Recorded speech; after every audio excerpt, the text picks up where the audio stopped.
Welcome back, students. In this video we are going to talk about the Ampere's Circuital law. But before I get to talk about the Ampere's Circuital law, I want to talk about two other laws that we came across in electricity. We came across Coulomb's law and Gauss's law in electricity. The Coulomb's law told us the relationship between charges and the forces experienced by them. Using the Coulomb's law, we were able to find the electric field intensity at any point for any charge distribution. Even though the Coulomb's law is for point charges, using that fundamental principle, we were able to find the electric field intensity for any charge distribution. But the mathematics involved is a little complex because you will be using calculus to do it, and sometimes it could get really cumbersome to do the mathematics. But using the fundamental law, the Coulomb's law, we can determine the value of E at any point for any charge distribution theoretically. But there was this other law, the Gauss's law. The Gauss's law did the same thing, but it made our calculations simpler, particularly for charge distributions which have some symmetry. If you take an infinitely long wire or long line of charge distribution, or if you take an infinitely long plane sheet, then Gauss' law could be profitably employed to do the calculation of E at any point around this charge distribution. So the difference between Coulomb's law and the Gauss law is simply the ease with which you can apply the Gauss law to calculate the electric field. Likewise, there are two laws in magnetism. I can make a comparison between these two laws in electricity and those two laws in magnetism.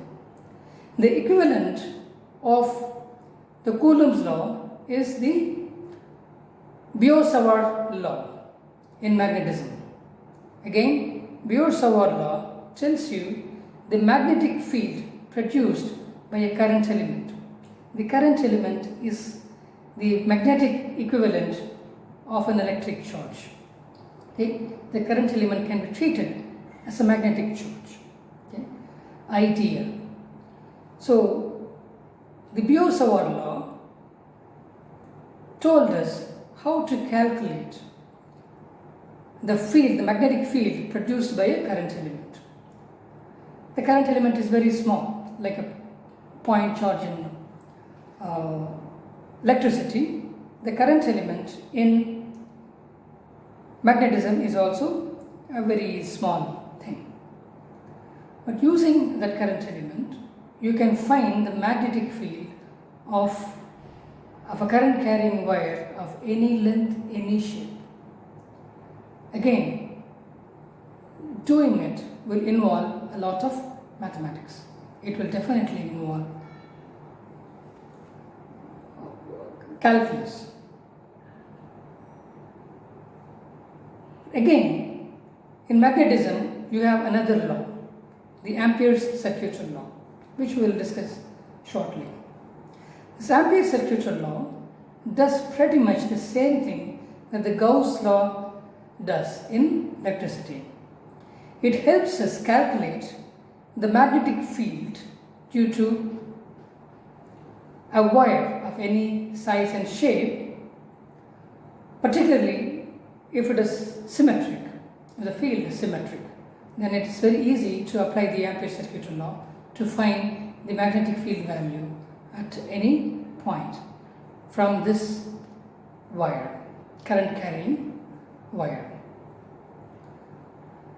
So that is what we'll talk about now. Okay, let me repeat. The Coulomb's law is in electricity is equivalent to Biot-Savart's law in magnetism, and the Gauss law in electricity is equivalent to Ampere's circuital law in magnetism. Now we will go on to talk about the Ampere's circuital law in detail. Okay, before we talk about the Ampere's circuital law, I want to talk about one more thing, which is finding the direction of the magnetic field around a conductor. Suppose I have a conductor like this, a current carrying conductor, and I want to find the direction of the magnetic field at this point, this point, this point, this point, at any other point. How do I do that? I'm going to use what is called as a right hand rule. The right hand rule is this. You take this conductor, you grab this conductor with your right hand. Okay? When I say I grab this conductor, I can grab it in this direction, or I can grab it like this too. Which way are you going to grab it? You are going to grab it in such a way that if you extend the thumb after grabbing, then the thumb should point in the direction of the current. If I grab it, the current is flowing through this wire in this direction, then I will grab it like this, so that if I extend this thumb, then the thumb will point in the direction of the current. Suppose the current is flowing in this direction, then I will grab it in this way, so that if I extend the thumb, then my thumb will point in the direction of the current. Okay, so this is how I grab it with my right hand. And there are 4 fingers. So the way those fingers curl around the conductor gives me the direction of the magnetic field. So if the current is flowing in this direction, then the magnetic field will be curling around the conductor the way my fingers curl around that conductor.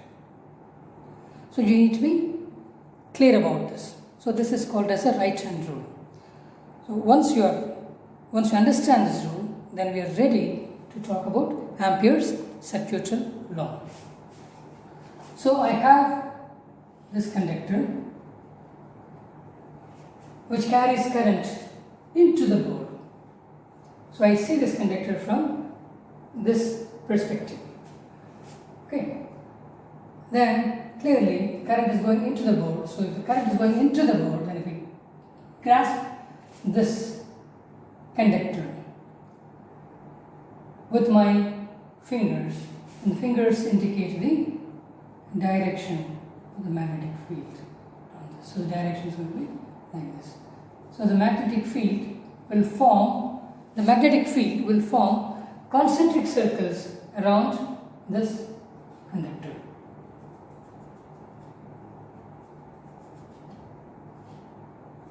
Okay, maybe I'll draw one more.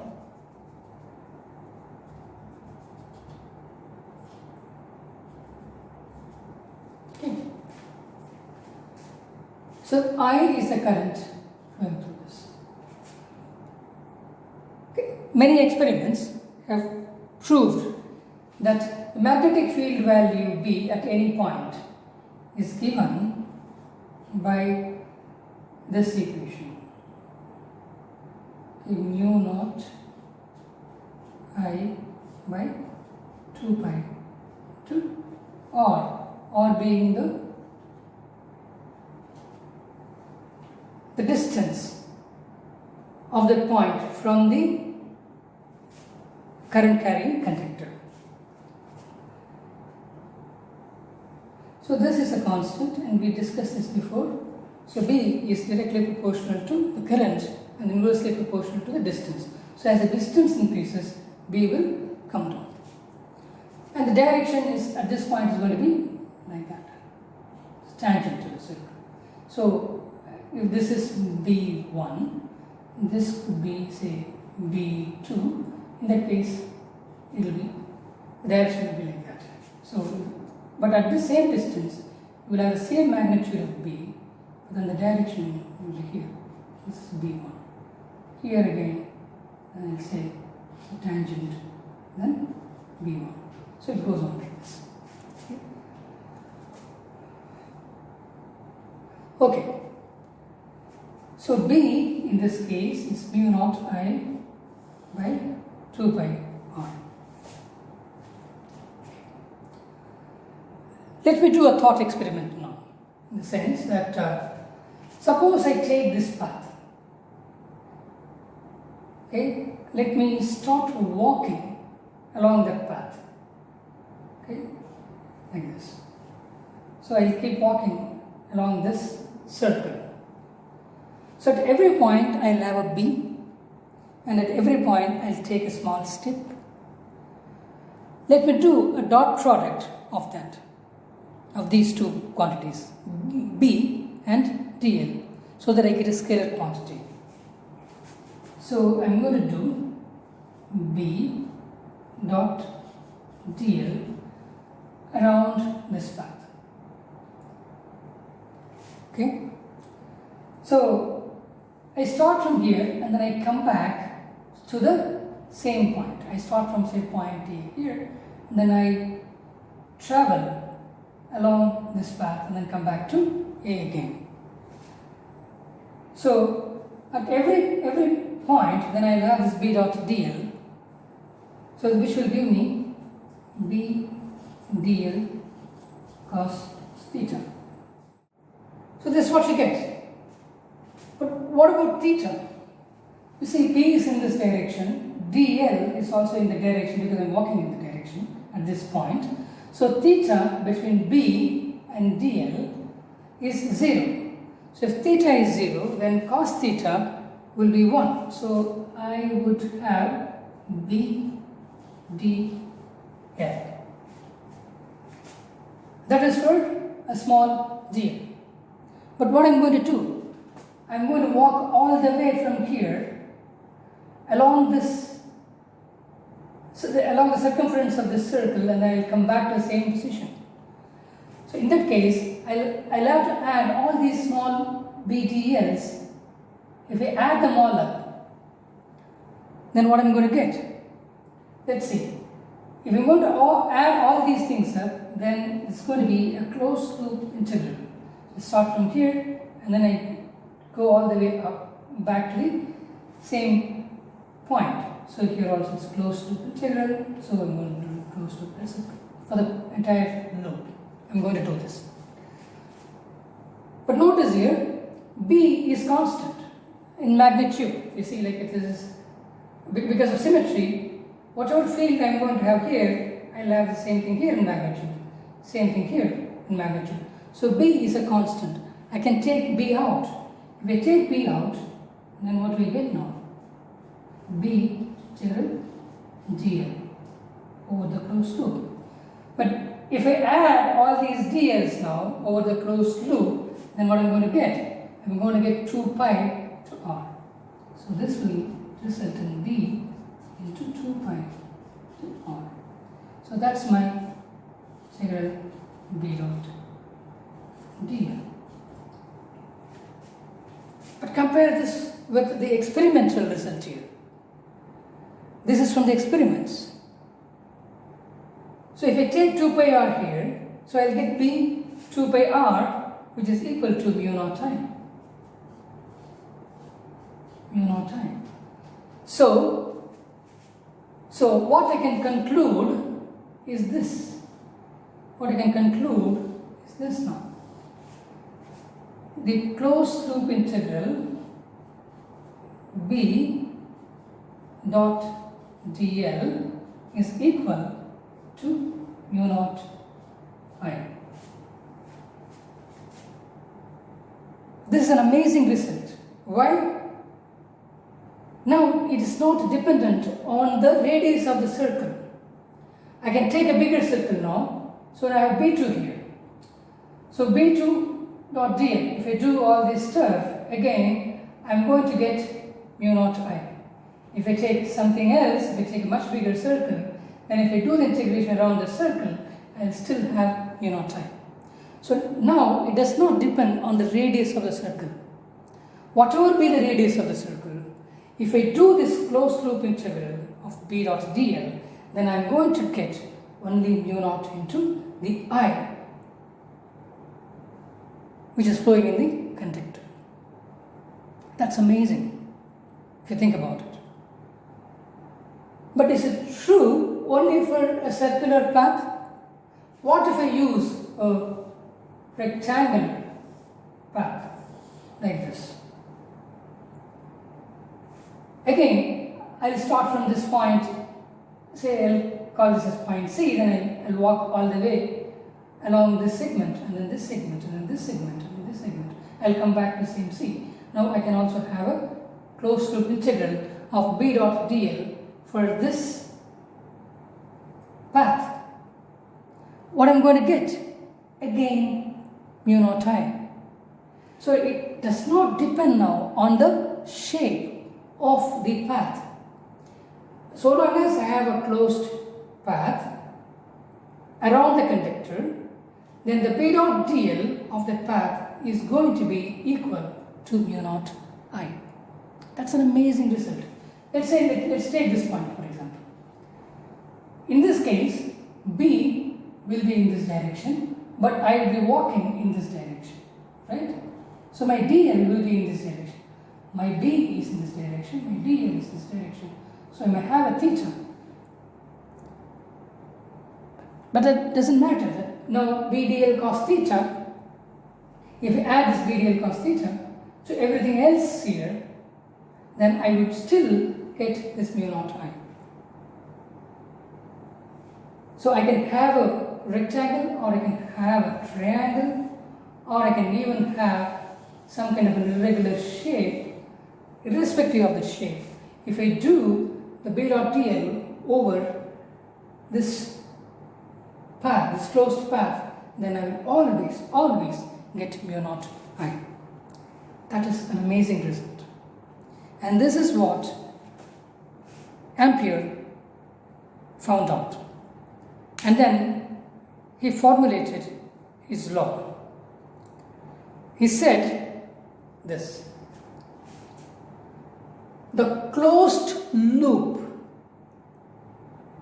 integral of B dot dl, the closed loop integral of B dot dl of an open surface. This surface is open, you see. This is not a closed surface, right? If we take a circle, then it's an open surface. If I take a rectangle, it's an open surface, it's not a closed surface. Closed surface is like this. Okay? A sphere would be a closed surface, but this could be a closed surface, closed everywhere. I have a surface and it is closed at every, it is closed now. But now it's an open surface. If I take the closed loop integral, the loop is closed. The loop is closed, but the surface is open. The closed loop integral of an open surface, the closed loop integral B dot dl of an open surface, and that is equal to mu naught times the current piercing through the surface. The current has to penetrate the surface. That is Ampere's circuital law. Let me repeat the law again. The closed loop integral of an open surface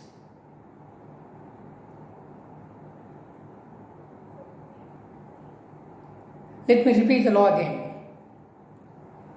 The closed loop integral B dot dl of an open surface is equal to mu naught to I.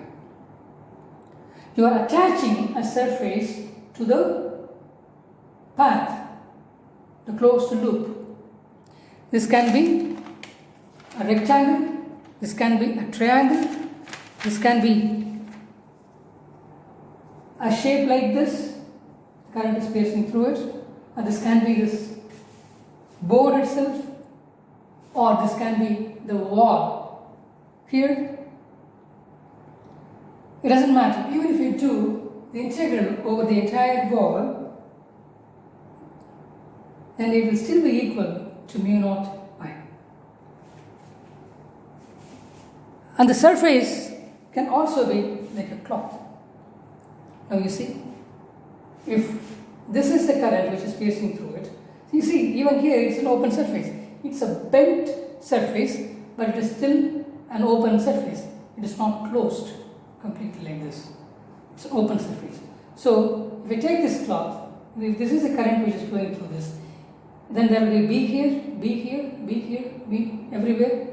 At this tip there will be B. So if I did this closed loop integral of this open surface, then that would be equal to mu naught I.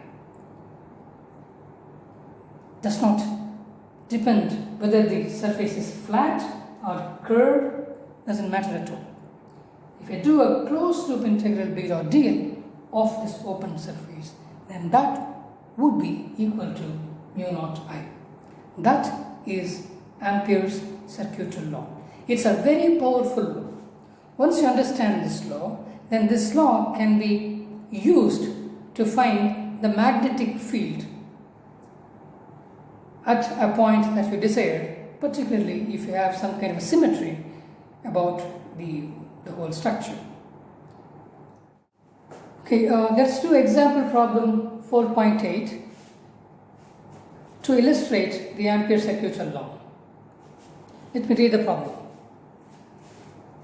A long straight wire of a circular cross section, radius A, carrying a steady current I. The current is uniformly distributed across this cross section. Calculate the magnetic field in the region R is less than A and R is greater than A. Where A is the radius. So what I've done here is I've drawn the conductor. Okay, it's going to be a long conductor, but I've just taken one part of it. It will continue from here and we'll go there. Let's not worry about that now. I've just taken a cross section. If this is a conductor, I'm looking at it like this. Okay, the current is flowing through this conductor. The picture in your textbook could be misleading, so that is why I've drawn it like this.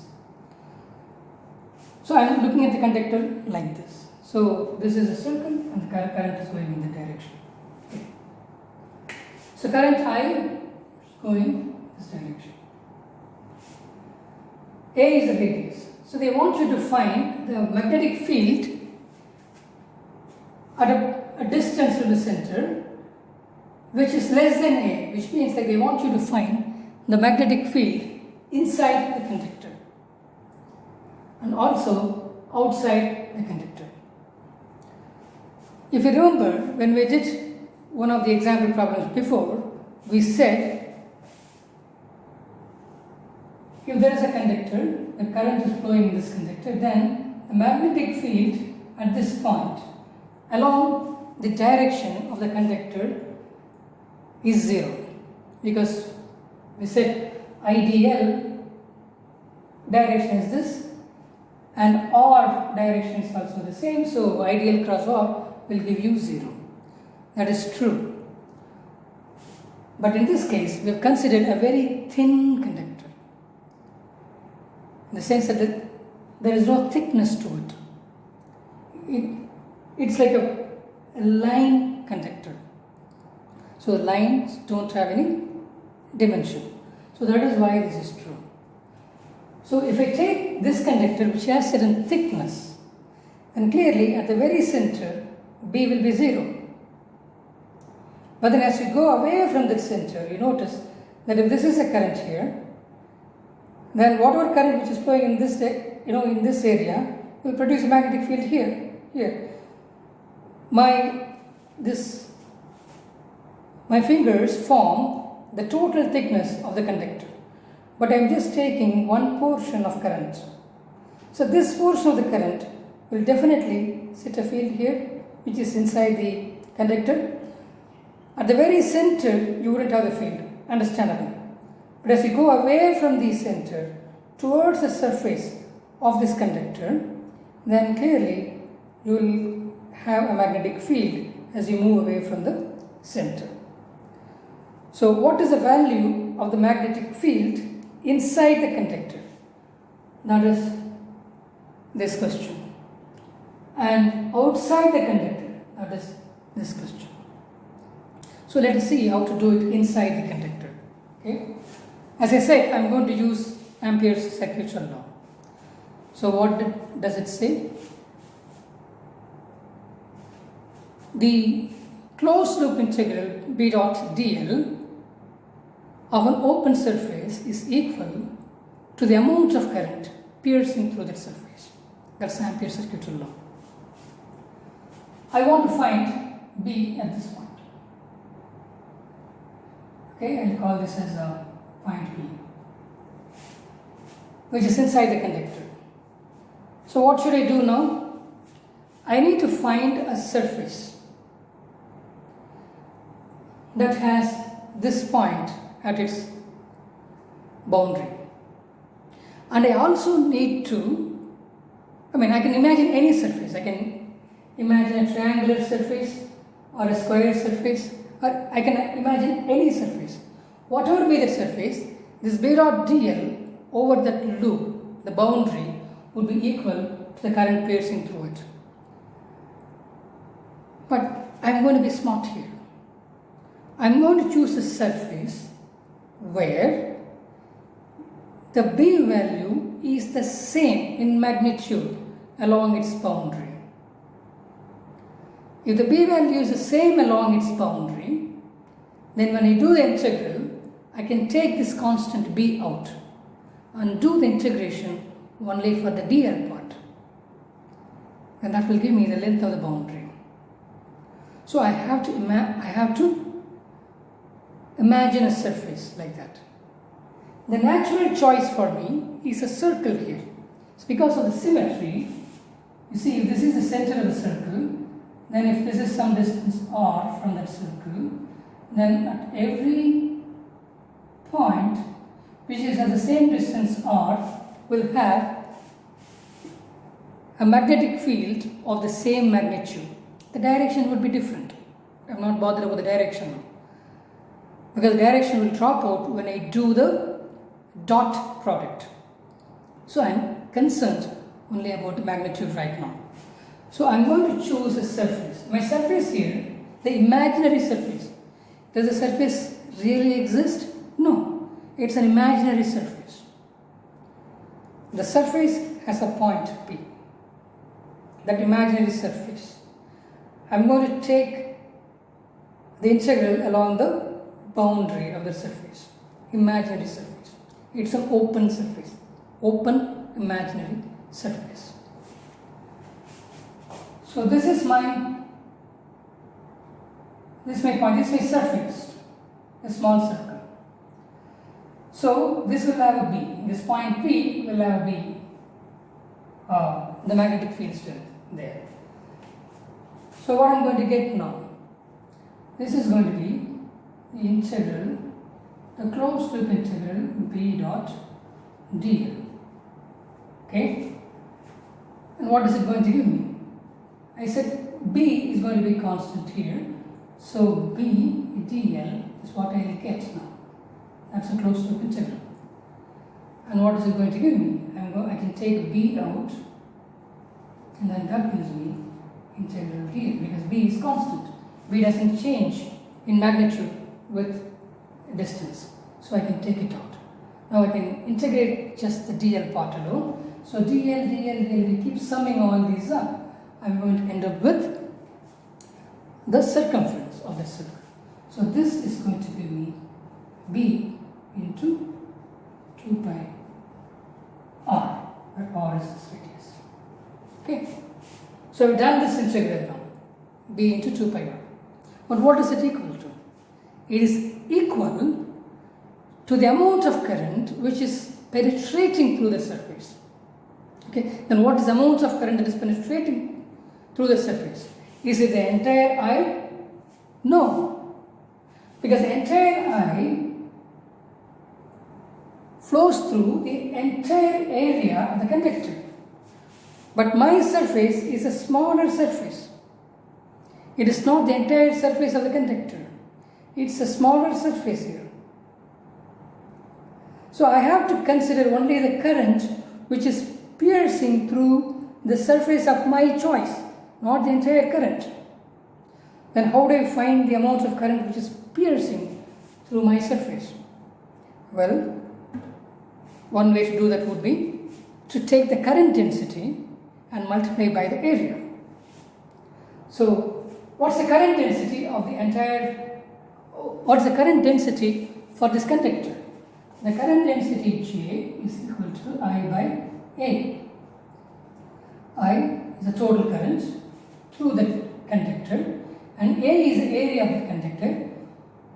The small a is the radius, so pi A squared is the current density. So if I know the current density and if I multiply this area, then I know the current which is piercing through that area. So my current, I will call this as small I, is equal to this J into my area, which I will call it as a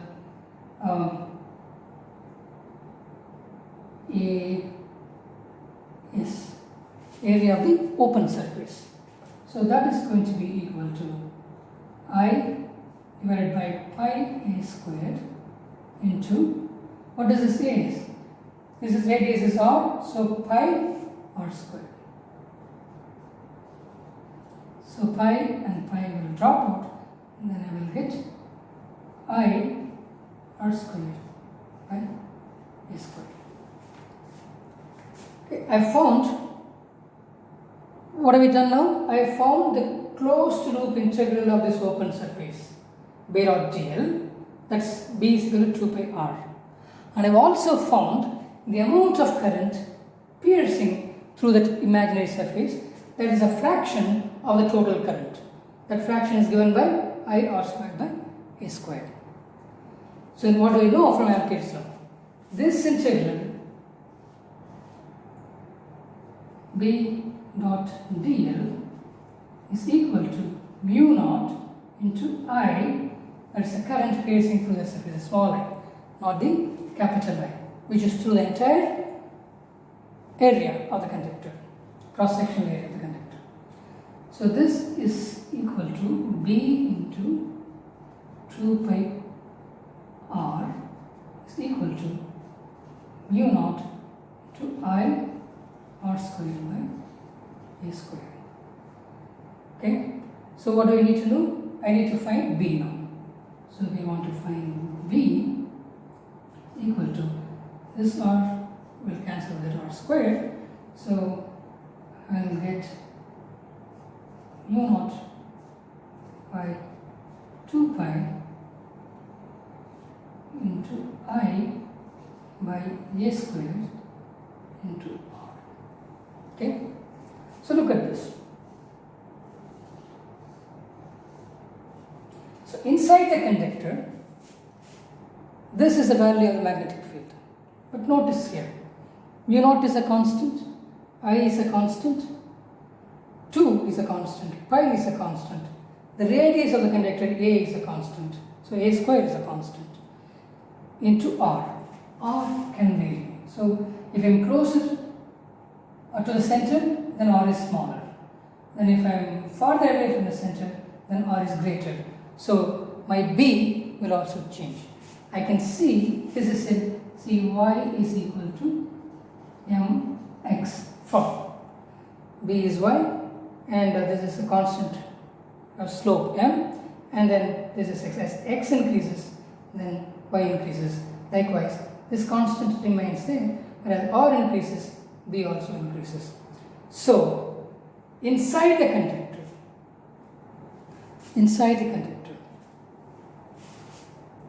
magnetic field changes like this. I will use this. Inside the conductor, if this is my R and this is B on this, let's say magnitude, just magnitude. Okay, so at the very center it is 0. When R is 0, then B is 0. And as R increases, then B increases like that. Till when? Till R reaches A. This must be A. Okay. Then what happens outside when R becomes greater than A? Okay. Well, if R becomes greater than A, again, let's look at this. So, let's say this is a conductor with a thick conductor with a radius R. So, current I is flowing through this. Now, I want to find B outside. Inside I found already. Outside, when R is greater than A, what is it going to be? I can imagine a surface again. So at this distance, I'm going to get a B, and by symmetry, I can say that it's going to be the same everywhere around this. So even in this case, the surface of my choice, the open surface of my choice, will be a circle. So because if you imagine a circle, then at every point along its boundary, the B value will be the same in magnitude because of the symmetry. The directions will be different. I am not bothered about the direction. I am only bothered about the magnitude now. So I am going to have the same B, so that I can take the B out during my integration. That's the idea, right? So I am going to imagine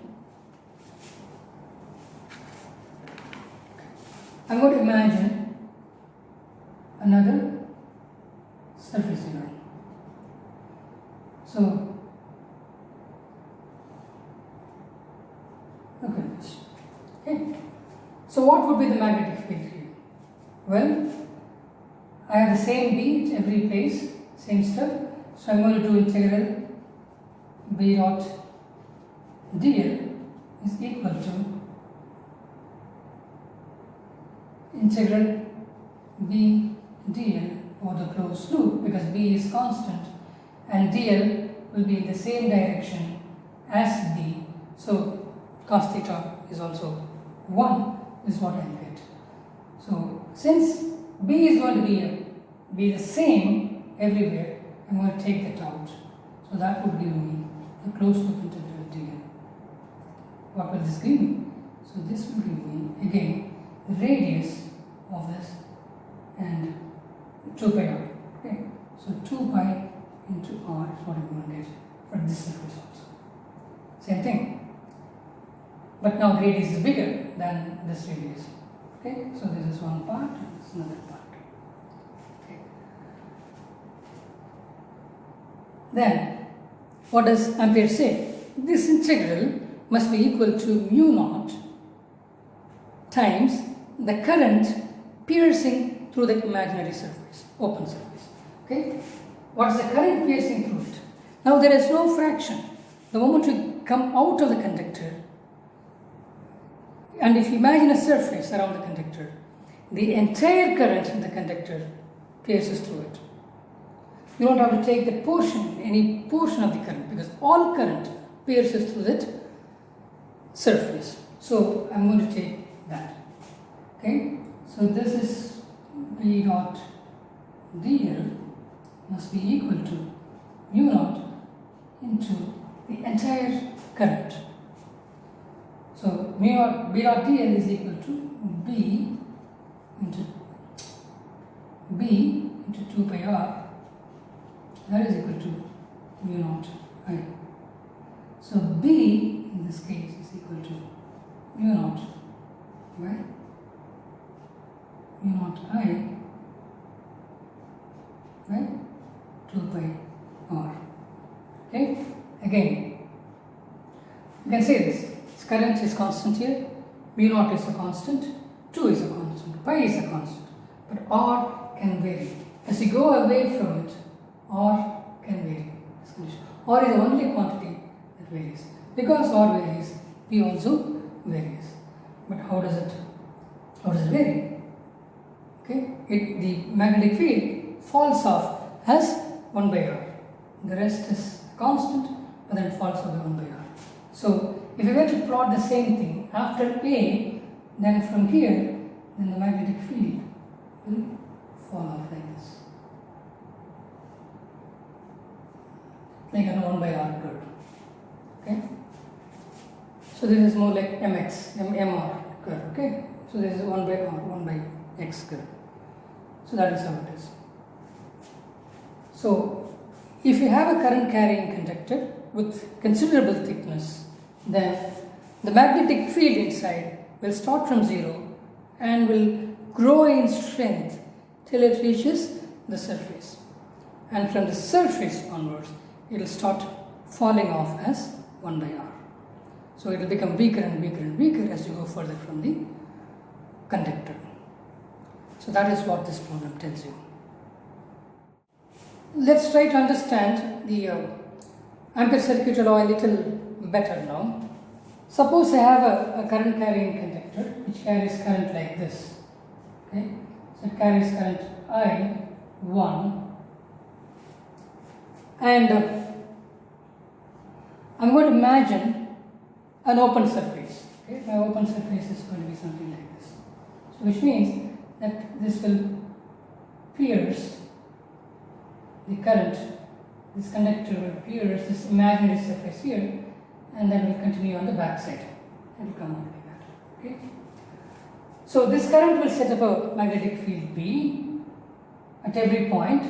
So there will be B1, B2, B3, whatever. Then if I do a surface integral of B dot dl over this closed loop of this imaginary open surface, then that must be equal to mu naught into I1.